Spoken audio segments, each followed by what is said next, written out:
중국과 베트남이 이제 좀 으르렁거리는 게 있었는데 중국군의 위협이 좀 더 늘어나고 있기 때문에 그럼 당연히 국경선을 마주하는 베트남군도 화력을 현대화시키게 되고 K9 자주포는 중국 국경선을 맞대서 이제 기동화 화력 강화하기 위한 목적으로 이게 또 써보니까 진짜 괜찮더라. 미국제가 아닌 한국산이다. 그걸로 주력으로 삼을 수 있기 때문에 중국과 막 붙어있는 베트남 국경선에서는 아시아 태평양 지역의 안보에 도움은 될 것이다. 그 정도는 견제를 해줘야 된다.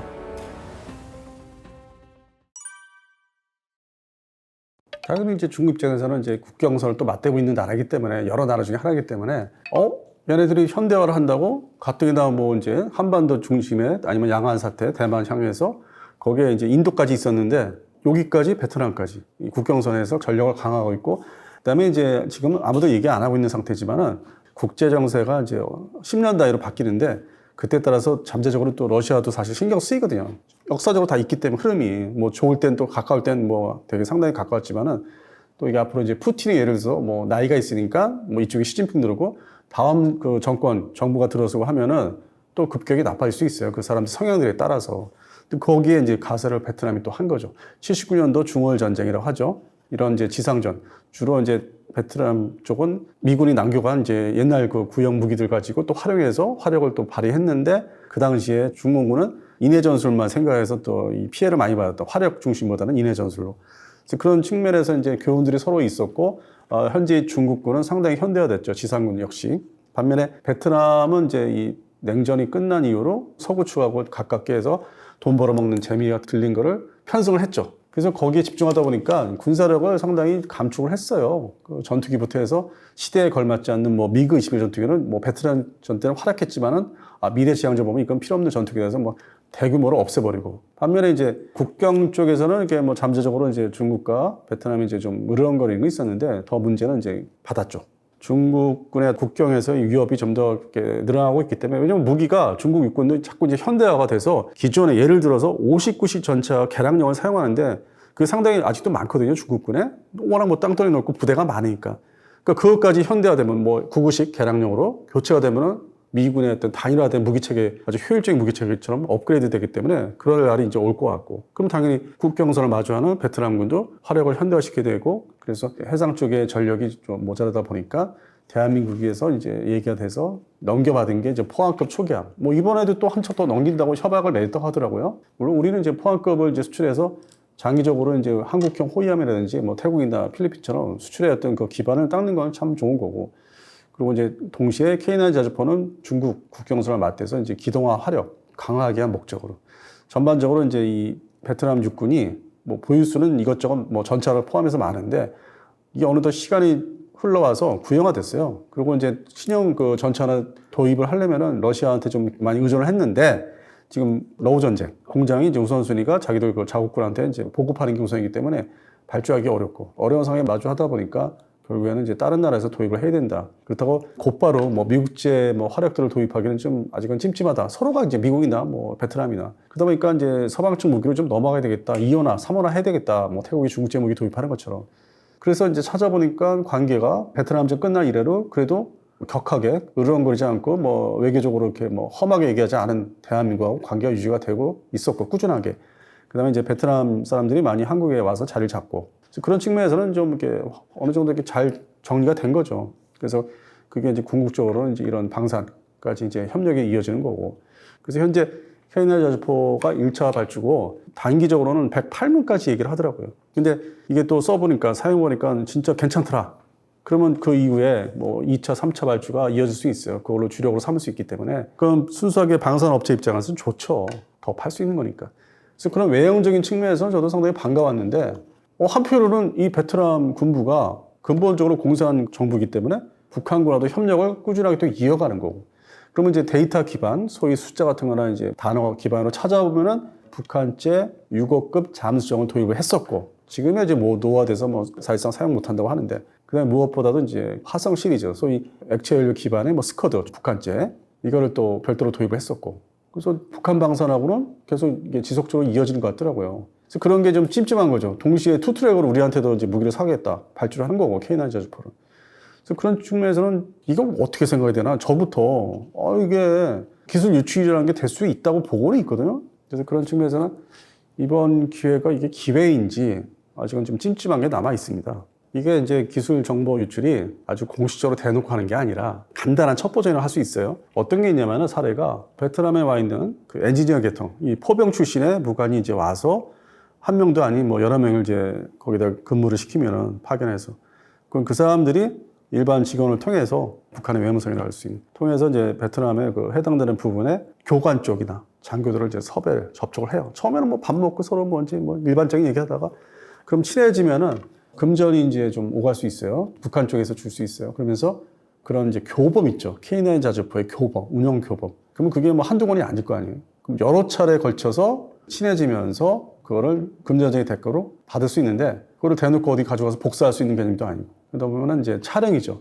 어느 순간 장소를 좀 달리해서 뭐 호텔이라든지 따로 달리해서 밀폐된 일반 공식적인 호텔 같은 데 가서 만나서 어디 방에 올라가서 촬영하게끔 베트남 사람들은 뭐 한쪽에서 뭐 음료수 마시고 있고 시간 주면서 그게 이제 첩보전의 기본이거든요. 나중에 표시도 안 나고 그렇게 해서 넘어갈 가능성이 있어요. 현실적으로 교범 위주로 북한에 건네질 가능성이 있다. 그럼 표시가 안 나기 때문에 그거는 정찰 위성으로 뭐 감시할 수 있는 것도 아니고 그리고 베트남 정보국에서 거꾸로 나중에 이제 그거를 북한 쪽에다가 다른 거 반대로 기술을 또 요구할 수 있거든요. 너네 우리 거 이렇게 해서 가져왔잖아. 그럼 너네 북한산 뭐 미사일 관련된 우리가 이렇게 관심 가질 수 있고 나중에 개발할 수 있는 그런 식으로 반대급으로 받을 수 있는데 이용할 수 있죠. 그래서 오히려 그게 현실적으로 무서운 거예요. 그래서 교범 중심으로 이게 유출될 가능성이 이제 있다. 충분히 있다. 그래서 그거를 우리가 어떻게 할 건지 좀 걱정은 되죠, 사실. 네.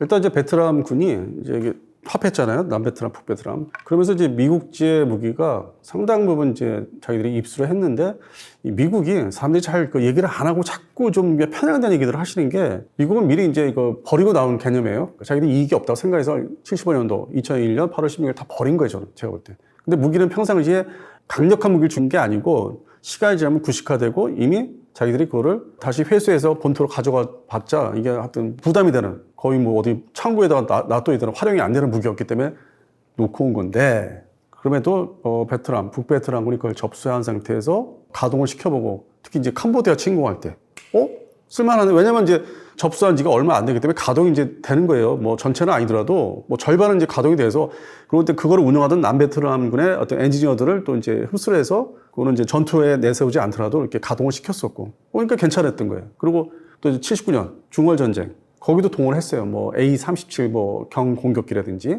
F5 그 당시 가동이 됐으니까 써보니까 이제 이게 미국제도 효율적인 무기가 많구나. 이게 아주 뭐 고급 성능의 어떤 중무장은 또 아니었고 가벼운 라이트급의 무기들을 다 놓고 왔기 때문에 미국이 그거는 뭐 한 2010년대 초반까지 이제 유지를 했으니까 그 숫자를 많이 놓고 왔기 때문에 그거를 부품을 뜯어서 다시 해서 운용을 해서 계속 버텨왔거든요. 근데 좋단 말이에요. 효율성이. 단계적으로 베트남 그 군부도 이게 하나씩 조심스럽게 써보는 거예요. 서방 측의 어떤 군용 제품들을. 그리고 미국은 좀 멀리 지켜보는 거예요. 옛날에 진짜 50년 전까지만 전쟁했던 적대국이었는데 마치 쿠바처럼 아니면 뭐 다른 나라처럼 이게 아직도 근본적으로 이게 남아있잖아요. 뭔가 미묘한 게 정서가. 그리고 이게 이제 하나의 공산 정부지만은 이게 회색 국가로 봐야 돼요. 어느 순간에 자기들 이익에 따라서 변모할 수 있고 확 바뀔 수 있거든요. 중국이 뭐 막 국경 긴장을 뭐 완전히 뭐 없앤다든지 그러면 이제 미국한테 굳이 뭐 손을 벌릴 이유도 없고 그런 상황이 언제든지 국제 환경, 그 외교 환경에서 일어날 수 있기 때문에. 그래서 미국은 좀 조심스러운 게 지금. 이거 한 번에 확 내가 중국을 봉쇄하기 위해서 베트남을 손잡아. 근데 근본은 공산정부. 가만 이제 베트남, 중국, 북한이 있는데 그 중에서 상당히 유연한 이제 공산 정권이지만은 근데 이건 또 알 수가 없고. 그래서 미국은 현재 훈련기, 그러니까 터보프로 훈련기, AT-6라는 그거를 군사원자 형식으로 이제 뭐 한 12대까지 판매를 해서 뭐 인수인도를 하고 있고. 근데 그건 비무장이에요. 두 번째는 이제 훈련기에 이어서 자국산은 아니지만 저 체코제 L-39NZ 신형 훈련기예요. 중간급. 그래서 그것도 이제 판매를 해서 들어가고 있고. 그러니까 미국의 입장에서는 항공 무기는 조금 서두르지는 않는 것 같아요. 그러니까 언젠가는 F-16V를 뭐 도입할 뭐 나라고 판매할 대상이라고 얘기는 자꾸 하는데 급진적으로 판매를 안 하고 이제 조심스럽죠. 근데 그런 와중에 지상군 무기 우리 K9 자주포가 이게 이제 얘기가 돼서 계약을 맺은 거죠. 그러니까 미국 입장에서도 이거를 이제 한국하고는 이런 게 비공식적으로 얘기를 해요. 방사 수출에 대해서. 이게 나쁘게 말하면 통제고 좋게 말하면 단어가 협의인데 왜냐면 이게 지역 안보 문제이기 때문에 이 무기 수출이라는 게 우리가 마음대로 혼자 판매하는 게 아닙니다. 어떤 미국하고 어떤 그 동맹 관계 때문에 사전에 뭐 정보도 조회되고 수출에 대한 뭐 어디 세일즈 하고 있다, 협의를 하고 있다, 이거 정보를 다 조회되거든요. 서로 이제 기관 간에. 그래서 그런 측면에서 이제 협의를 해보니까 그래, 그런 정도 수준은 그 중국과 맞붙어 있는 베트남 국경선에서는 우리 그 안보, 태평양, 아시아 태평양 지역의 미국의 안보에 도움은 될 것이다. 그 정도는 견제를 해줘야 된다. 그리고 내 미국제가 아닌 한국산이다. 그게 중국한테 뺏겨도 내 미국제가 아니다. 뭐 그런 게 다 복잡하게 이제 얽혀 있는 거예요. 자기들이 어떤 나중에 이제 오리발 내밀 때 좀 그런 충분히 그 작용을 할 수 있기 때문에. 그래서 이게 성사가 되는 거고 우리는 이제 그걸 뭐 그냥 무조건 팔면 되는 입장이죠. 자꾸 이렇게 놓을 자리를 깔아놔야 되니까 연도별로 생산 그 계획을 확립하려면 깔아놓고 그래야만 회사가 또 오래 가니까 매출이 있어야만. 그래서 목적과 뭐 이게 방법이 다 서로가 이제 다른 거예요.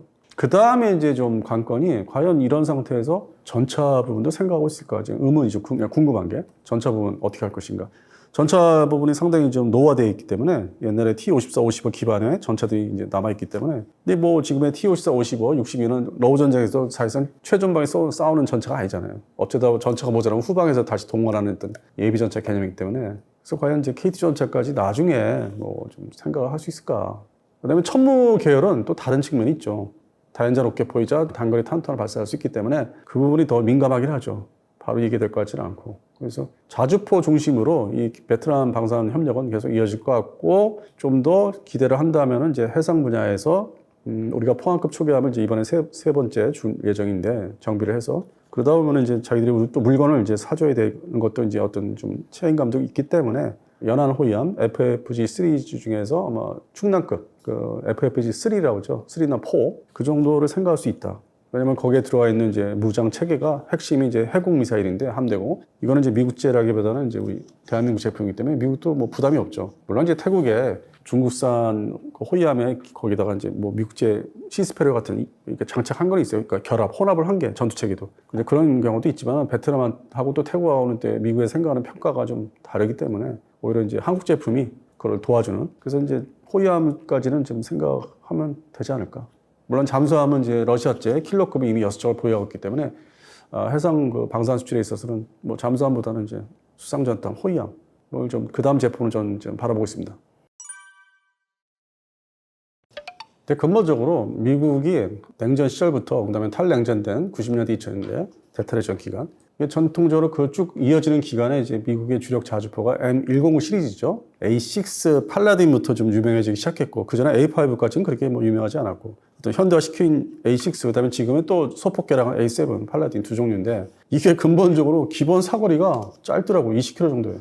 그러니까 뭐 경쟁되는 일종의 뭐 러시아제, 중국제, 하다못해 일본제, 그다음에 대한민국 성능을 비교하니까 제일 후졌어요. 그리고 이 M109 자주포 체계가 처음 등장한 게 50년대 후반이에요. 그러니까 나토가 이제 표준화 정책, 무기의 표준화 정책할 때 그 시절에 등장했고 또 그 당시에는 이제 베트남전 앞두고서 이 두 종류의 이제 자주포가 있었는데 요 포탑을 기반으로 차체를 M108, 105mm 견인포를 이제 장착한 나중에 다 없어졌지만 그 효율성이 떨어져서 그리고 이제 M109를 하나로 통일한 건데 이게 지금은 이제 어떤 유효성, 무기의 가치가 상당히 효용성이 없고 미국도 이거 이제 노후화됐고 성능이 떨어지고 하기 때문에 이제 그 다음 자주포로 몇 차례 넘어가려고 시도를 했는데 잘 안 됐고. 그래서 별도로 이제 미국군도 지금 차기 자주포를 계속 거듭 고민을 하면서 대체하려고 하는데 그래서 한때 우리 그 K9 자주포하고 이제 미국에 가서 경쟁했던 게 이제 독일제 PGH-2000. 근데 지금 보니까 PGH-2000의 기반을 좀 넘어간 것 같고 그다음에 또 뭐 무인화라든지 자주포의 기술이 그다음에 트럭화된 거에 뭔가 좀 방향을 좀 바꾸고 있어요. 뭐 BAE 시스템즈에서 뭐 초도 제품 같은 거를 테스트하고. 그래서 아직도 미국 육군의 자주포가 이렇게 혼란스러운데 그런 와중에 K9 자주포가 독주를 하게 된 거죠. 이게 미국 기반의 기술에 좀 뭔가 영향을 받은 자주포, 유일한 자주포다. 아예 독일제는 너무 독자적이고. 그래서 그런 거를 이제 M109 자주포에 대신할 수 있는 걸 이제 찾다 보니까 그리고 또 우리가 장점이 빨리 신속하게 이제 주는 거. 그게 뭐 우리가 육군에 사용하던 거를 오버를 한 거나 정비를 해서 빨리 줬다든지 그런 사례들이 있으니까 여기저기서 찾는 것도 있고. 그래서 그 중에서 이제 또 베트남이 선택을 했는데 이게 유럽이나 중동, 중심에 물론 이제 페루도 포함시켜야 되는데 여기에서 이제 머물지 않고 뭐 아시아도 생각할 수 있다. 인도도 들어가 있으니까. 근데 그거는 지형을 보십시오. 인도부터 서남아시아, 중동, 그다음에 북아프리카, 이집트, 그다음에 서유럽, 동유럽 다 지상전 중심이죠. 그다음에 페루는 거대한 남미 중간에 있고, 근데 이 동남아시아는 다 바다 중심이에요. 그리고 앞에서 뭐 먼저 말씀드린 그 베트남은 또 국경 문제가 또 있고 기동전 활약을 해야 되는 게 중국 쪽에 캄보디아 라오스보다 이쪽에. 그러니까 어느 일정 수량의 자주포가 필요했고 그리고 신속하게 미국 어떤 기반의 어떤 기술이 녹여 들어가서 적절하게 만드는 게 K9 자주포고 독일제보다는. 그래서 가격도 상대적으로 싸고 성능은 다 발휘가 되고 그다음에 후속 군수 지원이 또 잘 되고 그게 먼 나라도 아니고 얼마든지 기술자들이 뭐 엔지니어들이 오갈 수 있고 그래서 그런 장점이 돋보인 건데 나머지 나라는 다 섬나라 국가입니다. 그러다 보니까 트럭화된 자주포 그 기반으로 넘어가더라고요. 그래서 우리가 필리핀에 이 K9 자주포가 얘기가 꾸준히 됐었는데 최근에 좀 수그러든 게 이제 그런 부분. 앞으로 필리핀군이 더 산다 하면은 그 가격 대비 좀 자기들이 원하는 성능이 나오는 이스라엘제 그걸 더 살 가능성이 있고 뭐 추가로 한 개 대대 더 포함해서 인도네시아는 또 혼합형 기술도 자기들이 뭐 좀 갖추려고 기반 뭐 이렇게 기술이 뭐 많지는 않지만은 뭐 일부 이렇게 혼합해서 자기들이 한번 자기 인도네시아 버전을 만들려고 하는 그래서 그런 측면에서는 동남아시아에서는 글쎄 이렇게 급성장할 것 같지는 않아요. 베트남을 제외하고 현재로서는.